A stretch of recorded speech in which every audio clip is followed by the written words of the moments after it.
नमस्कार आज भिडियो मु आपण मानकु देखैबी आपण माने जदि सुभद्रा योजना रे अप्लाई करथिले आपण माने प्रथम किस्ती भी पाइछंती किंतु द्वितीय किस्ती पाइबा टाइम रे आपनकर बैंक अकाउंट को 5000 टंका आपनकर अकाउंट को आसिला नाही तापर आपण माने जदि आपनकर स्टेटस जदि चेक करूछंती तो चेक करला बेले आपनकर एटी देखौची आपनकर स्टेटस रे रिजेक्ट देखौची तो आपण माने कोन करिया पई पड़िबो आज भिडियो मु आपण मानकु देखैबी द्वितीय किस्ती टंका जदि आपनकर एपर्यंत आपनकर पाखକୁ आसी नाही तो आपण माने केमिति चेक करिवे आपनकर टंका आसीची कि आपनकर एप्लिकेशन रिजेक्ट हेची तो चलंतु देखिबा तो सेति पई मु प्रथमे आपनको गोटे स्टेटस चेक करके देखौची तापर तार सॉल्यूशन कोन ता मध्ये मु देखैबी तो देखिबा तो आवेदन स्थिति अछि जेतबे आपण माने सुभद्रा पोर्टल को ओपन कर निजिवे सुभद्रा पोर्टल ओपन केमति करिवे ना आपण मानको जे कोनोसी ब्राउज़र रे आपण मानको subhadra.odisha.gov.in आपण मानको सर्च करिया पई पड़िबो जेतबे आपण माने सर्च करिवे तो आपण मानकर वेबसाइट टी आसी जिवो तो या आपण माने मोबाइल साइज रे मध्ये करि परिवे तो देखिबार तो गोटे आवेदन स्थिति अछि आवेदन स्थिति रे आपण मानको क्लिक करिया पई पड़िबो आवेदन स्थिति रे जेतबे आपण माने क्लिक करिवे तो आपनको आधार नंबर टी आपनकर मागिबो तो आपनकर आधार नंबर टी दे देबे तो मु आधार नंबर टी दे दोछि आधार नंबर टी दे सारला परे तापर देखिबार तो गोटे बॉक्स अछि तो बॉक्स रे आपण मानको टिक मार्क देबा पई पड़िबो आपण मानको देखिबार तो गोटे लॉगिन बटन अछि तो लॉगिन बटन रे आपण मानको क्लिक करिया पई पड़िबो जेतबे आपण लॉगिन बटन रे क्लिक करबे तो आपण माने जो सुभद्रा अप्लाई करला बेले जो मोबाइल नंबर टी आपण माने देथिले तो से मोबाइल नंबर को गोटे ओटीपी जीवो तो से ओटीपी टी को आपण मानको एटी देबा पई पड़िबो ओटीपी टी दे सारला परे ओटीपी सहित जांच करंतु देखबार तो गोटे अछि तो या ऊपर आपण माने क्लिक करले आपनकर सुभद्रा योजना कोन हेछि कोन नाही सब डिटेल्स एटी आपनकर आसी जिवो तो देखबार तो आपनकर आवेदन विवरणी एटी आसी जिवो आपनकर सब डिटेल्स आसी जिवो आपनकर एड्रेस सहित तापर आपनकर एप्लिकेशन नंबर भी एटी आसी जिवो तापर देखबार तो तळ को स्क्रॉल करला परे आवेदन स्थिति अछि तो देखो ईकेवाईसी कंप्लीट अछि ईकेवाईसी प्रकार अछि बायोमेट्रिक तापर अछि स्थिति रिजेक्ट तो जदि आपनकर जदि रिजेक्ट होची तो तापर देखबा तो खारजर कारण गुड़िक कोथि पई आपनकर रिजेक्ट हैला तो इनकम मोर देन 2.5 लाख और आईटी पेयर तो होची इनकम होची 2 लाख रु 2.5 लाख रु अधिक अछि बोली तांकर होची रिजेक्ट हेची आ हेमाने होची आईटीआर फाइल करछंती बोली आपन तांकर रिजेक्ट हेची तो होची याकू आपण माने कोन जदि आपण एक्चुअल जदि आपनकर 2 लाख रु अधिक जदि 2.5 लाख रु जदि अधिक इनकम जदि नाही तो आपण माने केमिति करिवे तो सेति पई होची देखंतु हम कस्टमर केयर को कॉल करथिले तो तांकर कॉल रेकॉर्डिंग हम आपनको देखाइ दउची से पूरा डिटेल्स हमको कहिले कोन करिया पई पड़िबो तो आपण माने कॉल रेकॉर्डिंग टी सुनंतु दबाନ୍ତୁ सुभद्रा योग्यता विषय जानिबा पई 3 दबाନ୍ତୁ सुभद्रा हेल्पलाइन प्रतिनिधिଙ୍କ सह जोगाजोग करिबा पई 9 दबाନ୍ତୁ प्रशिक्षण और गुणवत्ता निमंते आपनका कॉल टी को रेकॉर्ड करा जाउछि।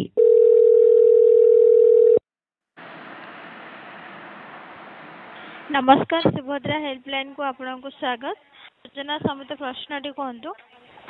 सर मैडम गोटे रिजेक्ट हेची डीएलएससी रिजेक्टेड लेखि तो सेटा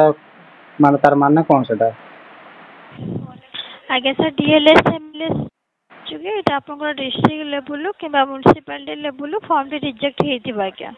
तो सेटा पुणी आतरे केनति करबा मै पड़ियो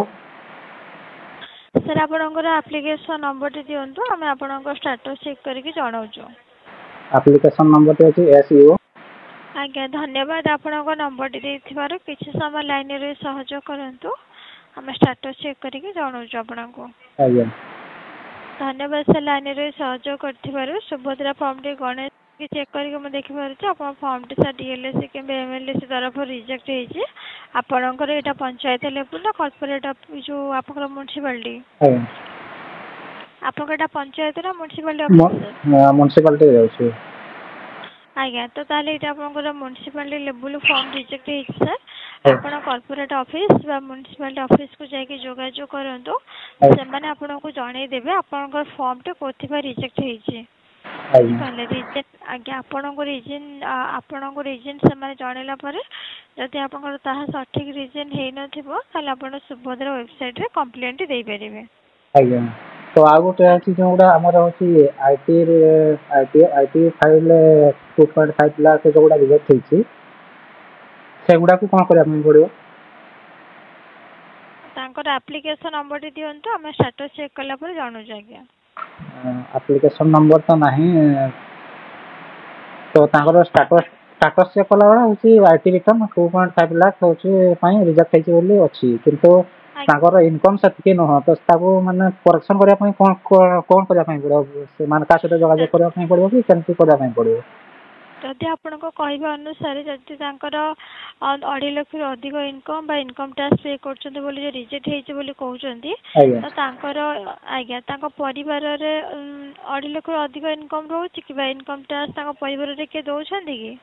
ମାନେ ତାଙ୍କର ହଉଛି ସିରିୟସ୍ ପାଇଁ ହଉଛି ଇନକମ୍ ଟ୍ୟାକ୍ସ ଦଉଥିଲେ, ତ ସେଥିପାଇଁ ହଉଛି ସେଟା ରିଜେକ୍ଟ ହେଇଛି। ତ ତାଙ୍କ ଆକ୍ଚୁଆଲି ଇନକମ୍ ସେତିକି ନୁହଁ, ତ ତାଙ୍କର ସିରିୟସ୍ କରୁଥିଲା, ତ ସେଥିପାଇଁ ସେ ଇନକମ୍ ଟ୍ୟାକ୍ସ ଫାଇଲ୍ କରିଥିଲେ। ଠିକ୍ ଅଛି ଆଜ୍ଞା। ଯଦି ଏବେ ସେ ବର୍ତ୍ତମାନ ଦେଉଛନ୍ତି ନା ଦେଉନାହାନ୍ତି ଇନକମ୍ ଟ୍ୟାକ୍ସ? ନା ଏବେ ଦଉନାହାନ୍ତି। ଠିକ୍ ଅଛି ଆଜ୍ଞା। ଯଦି ବର୍ତ୍ତମାନ ଦେଉନାହାନ୍ତି ତାହେଲେ ଆପଣ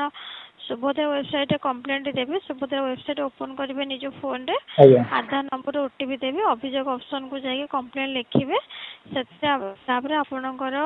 ଇନକମ୍ ସାର୍ଟିଫିକେଟ୍କୁ ଫଟୋ ଉଠେଇକି ତାର 1 MBର PDF କରିକି ଅପଲୋଡ଼ କରିବେ। ଠିକ୍ ଆଜ୍ଞା ଅଛି ଆଜ୍ଞା ଆଜ୍ଞା। ଅପଲୋଡ଼ କଲା ପରେ ସେଇଟା ଗଭର୍ଣ୍ଣମେଣ୍ଟ ତରଫରୁ ଭେରିଫିକେସନ୍ କରାଯିବ। ଆଜ୍ଞା ଭେରିଫିକେସନ୍ ହେଲା ପରେ ଯଦି ଆପଣ ପାଇବା ପାଇଁ ଏଲିଜିବୁଲ୍ ହେଇଥିବେ ତ ପାଇବେ ନିଶ୍ଚିତ ଭାବରେ। ଆଜ୍ଞା ଆଜ୍ଞା ସାର୍। ସୁଭଦ୍ରା ହେଲ୍ପଲାଇନ୍କୁ ସାର୍ କଲ୍ କରିଥିବାରୁ ଧନ୍ୟବାଦ। ତ ଦେଖିଲେ ଆପଣମାନେ କଲ୍ ରେକର୍ଡିଂଟି ଶୁଣିଲେ ଆପଣମାନେ କ'ଣ କରିବା ପାଇଁ ପଡ଼ିବ। ତ ପ୍ରଥମେ ଆପଣମାନଙ୍କୁ ଗୋଟେ ଇନକମ୍ ସାର୍ଟିଫିକେଟ୍ ଯଦି ଆପଣଙ୍କର ITPR ପାଇଁ ଯଦି ଇନକମ୍ ପାଇଁ ଯଦି ଆପଣଙ୍କର ରିଜେକ୍ଟ ହେଇଛି, ତ ହେଉଛି ଆପଣଙ୍କର ହେଉଛି ଗୋଟେ ଇନକମ୍ ସାର୍ଟିଫିକେଟ୍ ଆପଣମାନଙ୍କୁ ବାହାର କରିବା ପାଇଁ ପଡ଼ିବ। ଆଉ ଇନକମ୍ ସାର୍ଟିଫିକେଟ୍ରେ ହେଉଛି 2.5 ଲକ୍ଷରୁ କମ୍ ଇନକମ୍ ହେଇଥିବା ଦରକାର। ତାପରେ ଆପଣମାନଙ୍କୁ ଆସିକିରି ଆପଣଙ୍କର ଅଭିଯୋଗ କରିବା ପାଇଁ ପଡ଼ିବ। ତ ଦେଖିପାରୁଥିବେ ଅଭିଯୋଗ ଅଛି, ତ ଗୋଟେ ଅଭିଯୋଗ ଅପସନ୍ ଅଛି, ଦେଖିପାରୁଥିବେ ଅଭିଯୋଗ। ତ ଅଭିଯୋଗରେ କ୍ଲିକ୍ କରିକିରି ଆପଣମାନେ ତାପରେ ଅଭିଯୋଗ କରିପାରିବେ। ଆପଣଙ୍କର ଆଧାର ସଂଖ୍ୟା କ୍ୟାପଚା କୋଡ୍ ଦେଇକି ଅଭିଯୋଗ କରିପାରିବେ।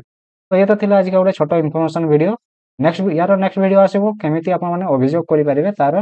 ଷ୍ଟେପ୍ ବାଇ ଷ୍ଟେପ୍ ପ୍ରୋସେସ୍ ମୁଁ ନେଇକି ଆସିବି। ତ ଚ୍ୟାନେଲକୁ ସବସ୍କ୍ରାଇବ୍ କରି ରଖନ୍ତୁ। ଯେତେବେଳେ ଭିଡ଼ିଓ ଆସିବ ତ ସର୍ବପ୍ରଥମେ ଆପଣମାନେ ଦେଖିକିରି ଆପଣମାନେ ନିଜର ରିଜେକ୍ଟ ଆପ୍ଲିକେସନକୁ ଆପଣମାନେ ପୁଣି ଥରେ ଆପ୍ଲାଏ କରିପାରିବେ। ତ ଇଏ ତ ଥିଲା ଆଜିକା ଭିଡ଼ିଓ ଯଦି ଭଲ ଲାଗିଛି ଭିଡ଼ିଓକୁ ଲାଇକ୍ କରନ୍ତୁ, କମେଣ୍ଟ କରନ୍ତୁ, ସେୟାର କରନ୍ତୁ। ଆଉ ଚ୍ୟାନେଲକୁ ଯଦି ନୂଆ କରି ଆସିଛନ୍ତି ତ ଚ୍ୟାନେଲକୁ ସବସ୍କ୍ରାଇବ୍ କରି ପାଖରେ ଥିବା ବେଲ୍ ଆଇକନ୍ ପ୍ରେସ୍ କରିନିଅନ୍ତୁ, ଯାହାଫଳରେ ଏମିତି ନୂଆ ଭିଡ଼ିଓ ଆପଣଙ୍କ ପାଖରେ ସର୍ବପ୍ରଥମେ ପହଞ୍ଚିବ।